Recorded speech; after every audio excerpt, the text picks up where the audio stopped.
கர்த்தருடைய நாமம் மகிமைப்படுவதாக. இன்னைக்கு ஒரு அழகான ஒரு வசனத்தை பார்க்க போகிறோம். சங்கீதம் 118 8வது வசனத்தையும் 9வது வசனத்தையும் நான் வாசிக்கிறேன்.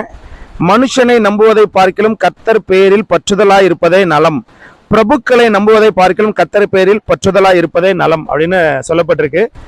இந்த உலகத்துல நம்ம எல்லாரும் அநேகர் பார்த்தோம்னா மனுஷங்களை சார்ந்து இருக்கிறோம். சில நேரம் நம்ம மனிதர்களால உதவி வேணுங்கிறதுக்காக நம்ம என்ன பண்றோம்னா மனுஷங்களை அவங்களிடத்துல நடித்து கொண்டு சிலர் நம்ம இருப்போம். ஏன்னா இந்த மனுஷங்க நமக்கு உதவி செய்யணும் அப்படிங்கிறதுக்காக அவங்கள நடித்து கொண்டு அவங்கள புகழ்ந்து கொண்டு சில நேரம் இருப்போம்.